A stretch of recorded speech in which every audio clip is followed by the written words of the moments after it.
હાલ અત્યારે પવિત્ર શ્રાવણ માસ ચાલી રહ્યો છે। આ શ્રાવણ માસ એટલે કે ભક્તિનો મહિનો, આ શ્રાવણ માસ એટલે કે શિવજીનો મહિનો, શિવની આરાધના, શિવની ભક્તિ, શિવમાં લીન થવાનો મહિનો કે જ્યાં અલગ અલગ જગ્યા પર ધાર્મિક કાર્યક્રમોનું આયોજન થાય છે। ધાર્મિક કાર્યક્રમોની સાથે સાથે સેવાકીય કાર્યો પણ અલગ અલગ જગ્યા પર યોજાય છે। વડોદરા શહેરના ફતેગંજ વિસ્તારમાં ફતેગંજ બ્રિજ નીચેથી નવનાથ મહાદેવ દર્શન સાયકલ યાત્રાનું આયોજન કરવામાં આવ્યું છે। આ સાયકલ યાત્રા એટલે નવનાથ, આ વડોદરા નગરી એ નવનાથોની નગરી છે, નવ મહાદેવના મંદિરોની નગરી છે અને એ જગ્યા પર નવનાથ મહાદેવ સાયકલ યાત્રા એટલે કે આ નવનાથ મહાદેવના મંદિરના દર્શન કરવા માટે એક સાયકલ યાત્રાનું આયોજન કરવામાં આવ્યું છે। દર વર્ષની જેમ આ વર્ષે પણ પીપળેશ્વર મહાદેવથી આ મંદિર આ સાયકલ યાત્રાનું આયોજન કરવામાં આવ્યું છે। ત્યાંથી પ્રસ્થાન થશે અને હરણી ખાતે આવેલા મોટનાથ મહાદેવ ખાતે પૂર્ણ થશે। સાયકલ યાત્રામાં અનેક ભક્તો જોડાયા છે।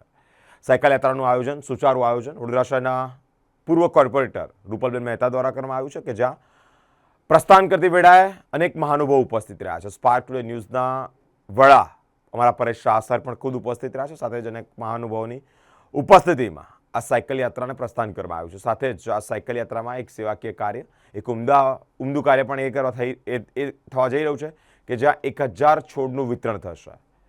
પર્યાવરણ બચાવવાના સંદેશ સાથે આ સાયકલ યાત્રાના અંતમાં કે જ્યાં નવનાથ મહાદેવના દર્શન પૂર્ણ થશે ત્યારબાદ વૃક્ષ, એક છોડનું વિતરણ કરવામાં આવ્યું છે। અનેક મહાનુભાવોની ઉપસ્થિતિમાં આ સાયકલ યાત્રા વડોદરા શહેરના નવનાથ મંદિરોમાં દર્શન કરશે અને મોટનાથ ખાતે પૂર્ણ થશે।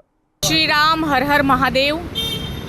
પવિત્ર શ્રાવણ માસના બીજા રવિવારે નવનાથ મહાદેવ સાયકલ યાત્રાનું આયોજન કરવામાં આવ્યું હતું, જેનો આજે શુભારંભ ફતેગંજ બ્રિજ નીચેથી પીપળેશ્વર મહાદેવના દર્શન અને આશીર્વાદથી શરૂઆત કરી છે।